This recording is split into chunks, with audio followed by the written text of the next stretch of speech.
bon ñu ngi indexé du doigt peut-être la justice par rapport à ça, mais est-ce qu'on a les tenants et les aboutissants?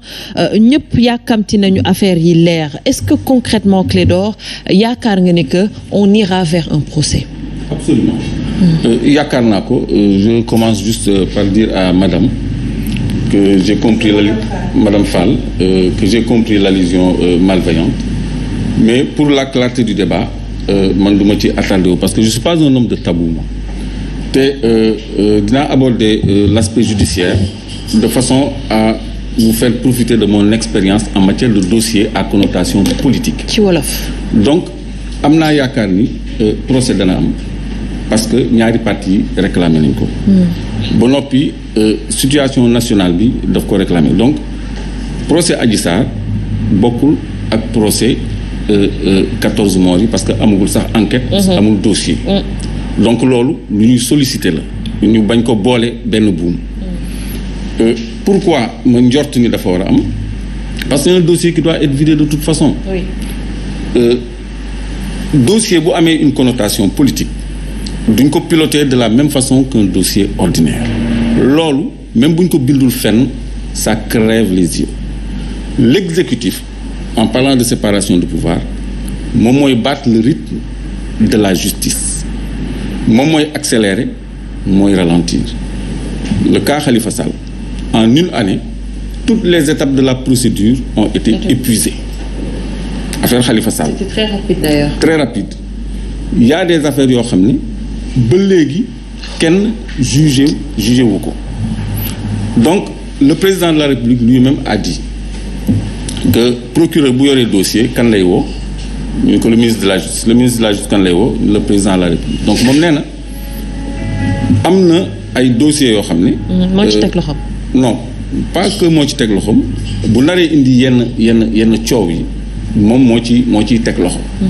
donc loolu mooy sélectivité mais en même temps mooy dugal loxoom ci administration de la justice. De toute façon UMS.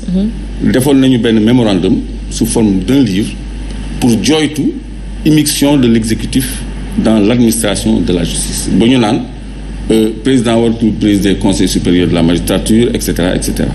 kooku c'est un débat buy ñëw tout le temps. Mais dossier bu fekkee ni dossier politique la. oui. exécutif toujours la ciy dugal loxoom parce que même bu dee une simple enquête de police dafa am un fichier au ministère de l'Intérieur bu ñu tuddee GI. mooy grande identité. nit ku siiw pour nga procéder arrestation am sax il faut nga demander l'avis de l'autorité parce que mën na indi ay collatéralité asamaak nag un procès ou un dossier devant le juge. C'est pas pour rien que le doyen des juges le premier cabinet moom la ñu jox toujours les dossiers à connotation politique. léegi bu ma permettre rek nga may ma poser benn question. waaw parce que bi nga commencé wax ne dossier à connotation politique automatiquement su ma xel man mi toog fii. bëgg naa aussi sénégalais yi seetaan si vous me le permettez. Vous avez été impliqué dans un dossier à connotation par exemple politique. moo tax ma ne la quand vous avez parlé d'expérience. may ma dog la ñun léegi le simple sénégalais. ba tey ci mbir moomu am. on ne sait pas où se situe la vérité. xamuñu où se situe la responsabilité. ba tey xamuñu dara ñun aussi par rapport au dossier boobu. vous avez fait la prison pendant des années amnistie leen ngeen génn. mais tey pour les sénégalais ils ont besoin de savoir. mais la justice ne nous a pas fait ça. Est-ce que tu n'es pas en train de faire le lien pour nous dire que loolu c'était un dossier politique bi aussi un dossier politique. pas le lien mais nee naa tout à l'heure man am naa expérience sur dossier politique parce que j'ai subi un procès politique te xam naa comment ça se passe. Oui. parce que dossier Karim Wade yaa ngi doon wax léegi mës nga gis ku ñu jugé condamné ko libéré ko nuitamment defaral ko passeport. mais ça c'est politique rek moo mën loolu c'est pas ordinaire la justice ne marche pas comme ça donc Barthélémy Diaz fii lañ ko convoqué mu am pression populaire ñu renvoyé. Macky Sall qu'est-ce qu'il a dit il n'était pas au courant s'il était au courant il allait demander qu'on reporte jusqu'après les locales et tout le go on reporte jusqu'après les locales léegi c'est le moment donc politique dafa yàgg dugg ci administration de la justice dossier Adji Sarr Sonko kenn mënu ci génne politique naturellement parce que bu doon un dossier naturel kon du def l'objet de tant de tintamarre kon du def l'objet de débat mais justement c'est par rapport à cette question là à cette identité politique moo tax on se pose des questions par rapport à ces lenteurs. Non, c'est la justice nag qui est interpellée problème bi du Adji Sarr du Sonko parce que tous les deux nee nañu dañu bëgg ñu juger leen mais c'est la justice qui est interpellée moom moo war a administrer justice moom moo war a vider ce dossier parce que fi mu nekk nii nommé nañu un autre juge kon moom moo war a continuer instruction dossier bi parce que l'une des parties n'a toujours pas encore été entendue te tant que loolu amul moom même li mu bëggoon sax ci ñu rendre ko son passeport du mën a nekk quand il n'aura pas été entendu dans le fond donc qu'est-ce que la justice attend qu'est-ce que le cabinet attend pour piloter ce dossier boo xam ni ñëpp a ngi toog di xaar fu wànnante di mucc ak ay gëtam donc loolu mooy liñ ci war a jàpp maintenant les 14 morts kooku beneen affaire la kooku aussi ça dénote de la volonté des autorités de mettre la lumière parce que quand même am na ci ay cas yoo xam ni soxlawul sax enquête parce qu'on a vu tous ici des images vidéo d'un homme détenu qui a tiré à bout portant sur quelqu'un qui portait qu'un drapeau ne serait-ce que benn cas boobu waroon nañ ko mën a leeral te dans tous ces morts qu'on a eu à déplorer amul autopsie donc pas de début d'enquête. Mais qu'est-ce qui se passe? Comment comprendre? Non, c'est la politique de tel cas on ne peut pas avoir mënuñu am justice que ñu mën a situer les responsabilités. Pourtant c'était là devant tout le monde. C'est la politique. Du ñu mën a condamner à un certain degré les forces de l'ordre yi nga xam ne ñoom ñoo leen di liggéey. Événement Colobane on a tué un policier. Kan mooy plaider pour policier boobu. dañ ko dóor brique ba mu dee. 94 on a tué 6 policiers. Pourquoi on n'en parle pas? Est-ce qu'on avait situé les responsabilités? État mooy doxee noonu moo tax mën leen man d'expérience. xam naa ni les 14 morts la responsabilité va aller du côté de l'État parce que l'État répond des agissements des forces de l'ordre.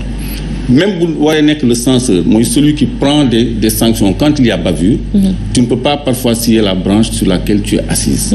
loolu mooy tax ñuy def chape de plomb sur des dossiers qui impliquent directement les forces de l'ordre. Parce que suba boo leen soxlaa. doo leen mën a utiliser maintenant. Les familles. Oui. Et la société civile ñoo war a porter. le combat pour ñu dem même bu ñu amul sax. Parce que le président de la République, il avait promis une indemnisation des victimes. Effectivement. Mais on a vu que c'est le khalife qui a finalement indemnisé les victimes. Donc, moom waxu ci yeeyu ci yàbbi ci. Donc, ils sont tous interpellés. Oui. pour ñu traiter cette affaire-là, pour rendre justice à ces martyrs. Ils ne sont pas morts par hasard. Alors, Gadiaga, j'ai l'impression que vous avez voulu rebondir sur ces propos. gis nga mooy li may wax noonu rek concept ku dee yaa perte bi ñu bëgg a xaw a dugal suñu bopp. Clédor mi ngi wax les familles la société civile. Mais nous les politiques yi nga xam ne ñooy woote pour nit ñi génn nag. Qu'est-ce qui se passe après? ñun bu ñu wootee ba nit ñi génn.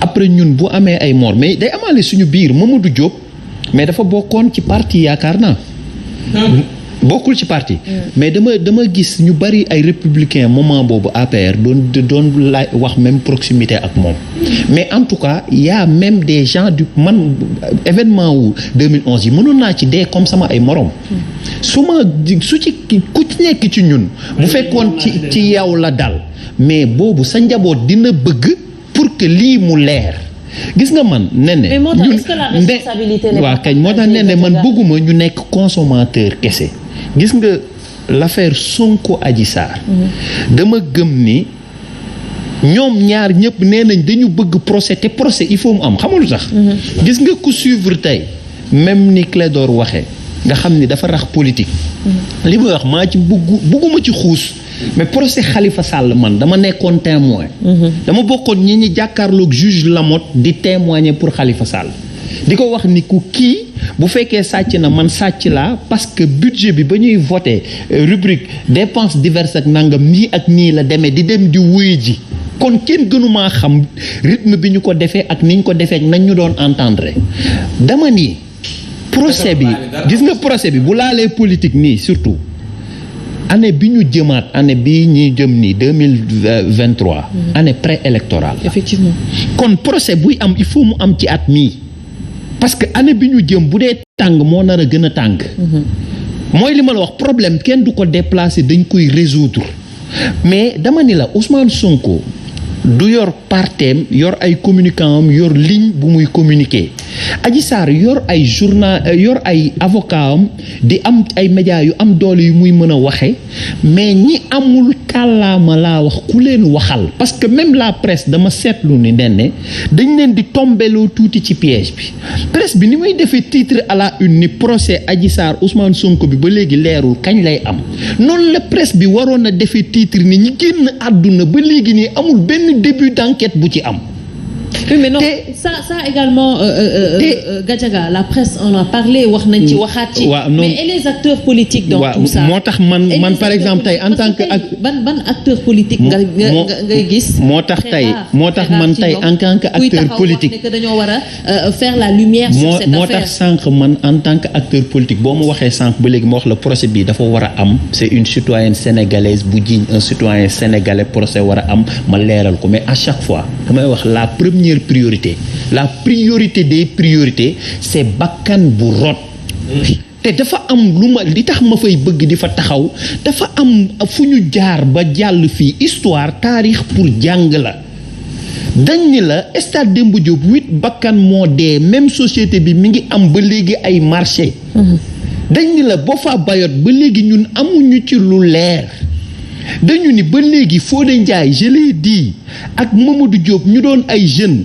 ak jeune Colobane yi ñu torturé woon ak yooyu ba léegi amuñu ci lu leer bu dee leeral ak teg justice mooy mënuñu siyee ci branche bi ñu toog c'est extrêmement grave parce que ay bakkanu doomu aadama mënul continuer ñuy dem ci concept ku dee yaa perte te bu dee nit ku ñu xam la ñu am nu ñu ko toppee bu dee nit ku ñu xamul la un sénégalais lambda boo xam ni xëy na siiwuloo wala nangam ñu mën koo fàtte ay xale yu ndaw ñoo gis nga bu fekkee liir nga ni ñuy tegee ñi dee mars ñuy wane seeni at mais boo koy liir sa yaram day daw 14 ans 15 ans mais booy yu fekkewul bi Ablaye Wade di falu ñoo xam ne bi Ablaye Wade di doon président ñu ci bari ci ñoom fekkewuñu ko mais loolu mënuñu continuer di seetaan Sénégal muy nekk loo xamante ni Fallou Sène dañ koy dóor bal mu dee non ñu ni du mujj fenn ñu dóor ko Bounama Silla Sagna ñu ni du mujj fenn ñu dóor ko Bassirou Faye ñu ni du mujj fenn stade ba nit ñi dee ñu ni loolu ne ba kañ te yàlla xam na ni mi ngi dal njabootu jàmbur ñu koy wax nit ñi di banque seeni baaraam mais mën na dal ku nekk. ban mécanisme tey jii la ñu war a teg wala la acteur politique yi war a teg déggoo ak société civile pour pousser justement la justice à ce que ñu def la lumière sur cette affaire. mais acteurs politiques yi ñun suñu biir ñun acteurs politiques yi. mais ñoo commencé wul par waxante dëgg. mais ñi fi nekk nii ñëpp ñun ñoo nekkoon M23 non. comment ça. non attends par exemple ñun ñooy àndaloo nekk di xeex dans l'opposition supposons ñu farandoo tey. man ak Pouy mi ñu nekkandoo opposition. ñu xëy tey mooy li ñu dal 2011 par exemple. oui mais quand man mënumaa comprendre ñu pare li xew noonu Arona Sy man am promotion Ousmane Ngom répondrul benn yoon de ses actes. yi nga xamante ni am na fi dama jàppoon ni ñooñu dañ ci am responsabilité ki mën a joxe ordre ni nañu taal dragon bi jaarale ko ci foule bu mel noonu man loolu mënuma ko comprendre et ces leaders yi nekk aux affaires tey moment boobu dañ ko doon ñaawlu wax ni lii dañ ko war a tirer au clair.